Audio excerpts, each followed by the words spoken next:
ఆదికాండము 32వ అధ్యాయము 26వ వచనము. ఆయన తెల్లవారుచున్నది గనుక నన్ను పోనిమ్మనగా అతడు నీవు నన్ను ఆశీర్వదించితేనే గాని నిన్ను పోనీయనెను. దేవుని నామానికి మహిమ కలుగునుగాక. పరిశుద్ధ గ్రంథంలో ఒకే వ్యక్తికి రెండు పేర్లు మనందరికీ తెలుసు. ఆదికాండం అనగానే ఆ వ్యక్తి యాకోబు గారు. ఆయన్నే దేవుడు ఇశ్రాయేలుగా పేరు మార్చారనమాట. అయితే ఈరోజు యాకోబు గారు ఏ విధంగా దేవునితో పోరాడాడు, మనం ఇక్కడ 32వ అధ్యాయంలో చూస్తే దేవునితో యాకోబు పెనుగులాడెను అనుంది, పోరాడాడు అనుంది. దేవుడు కూడా తెల్లవారుచుంది గనక నన్ను విడిచిపెట్టంటే యాకోబు గారు నీవు నన్ను ఆశీర్వదించితేనే గాని నిన్ను పోనివ్వను అని ఆయన మాట్లాడుతూ పెనుగులాడిన సందర్భాన్ని కూడా ఇక్కడ మనం చూస్తూ ఉన్నాం. ఈరోజు చాలా మందికి వారి వ్యక్తిగత జీవితంలో ఎన్నో భయాలు ఉంటాయి, ఎన్నో ఇబ్బందులు ఉంటాయి, ఎన్నో సమస్యలు ఉంటాయి. కొన్ని చెప్పుకునేవి ఉంటాయి, కొన్ని చెప్పుకోలేనివి కూడా ఉంటాయి అన్నమాట. అయితే ఆ భయాన్ని నువ్వు కప్పిపుచ్చుతున్నావా లేదా దేవునికి తెలియజేస్తున్నావా అనేది చాలా ముఖ్యం.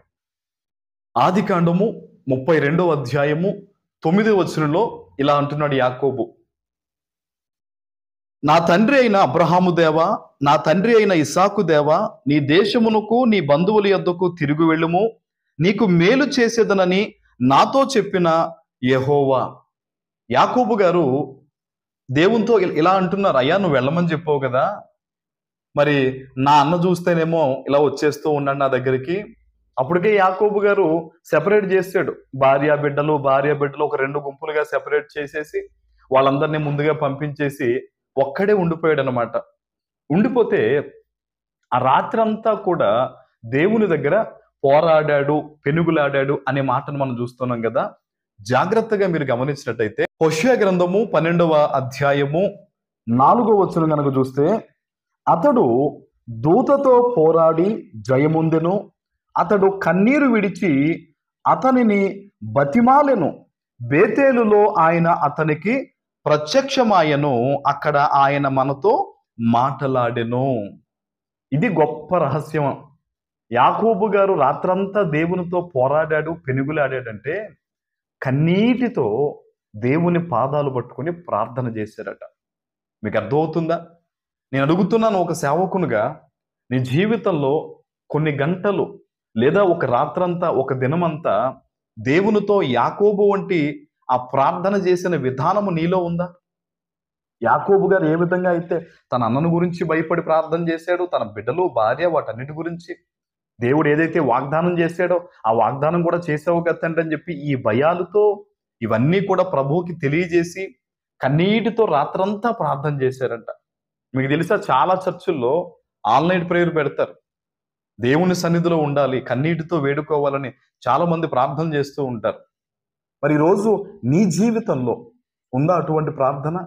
దేవుని సన్నిధిలో ఒక రోజంతా, ఒక రాత్రంతా కన్నీరు విడుస్తూ నీకున్న ఇబ్బందుల గురించి, నీ అవసరాల గురించి, నీ భవిష్యత్తు గురించి, నీ బిడ్డల గురించి, ఆర్థిక పరిస్థితుల గురించి దేవునికి చెప్పి, నన్ను దీవించయ్యా, నన్ను దీవిస్తే గాని నేను విడిచిపెట్టనయ్యా, ఈ ఖచ్చితంగా నా జీవితంలో ఈ కార్యం జరగాలయ్యా అని ప్రార్థన చేసిన వారు ఎంతమంది ఉన్నారు ఈ వాక్యం వినేవారు? చాలా మందికి యాకోబును దీవించినట్టుగా నన్ను దీవించు ప్రభు అని అడుగుతారు, చాలా తేలిగ్గా అడుగుతారు. మరి యాకోబు అంతలా దీవించబడ్డారంటే ఆయనలో ఇటువంటి ప్రార్థన ఉంది.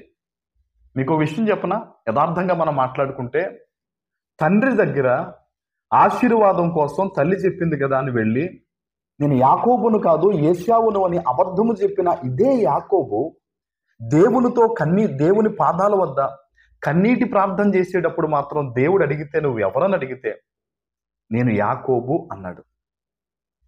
తనను తాను ఒప్పుకున్నాడు దేవుని దగ్గర, నేను మోసగాడిని, నేను మోసం చేసి వచ్చిన వాడిని, జ్యేష్ఠత్వాన్ని లాక్కున్న వాడిని, పొరపాటు చేసిన వాడిని అని తండ్రి దగ్గర, కన్న తండ్రి దగ్గర ఆ యొక్క ఆశీర్వాదం కోసం 20 ఏళ్ల క్రితం అబద్ధపు మాట పలికిన ఇదే యాకోబు 20 ఏళ్ల తరువాత దేవుడు అడిగినప్పుడు, అదే తండ్రి, పరమ తండ్రి అడిగినప్పుడు నేను యాకోబునయ్యా అని ఒప్పుకున్నాడు.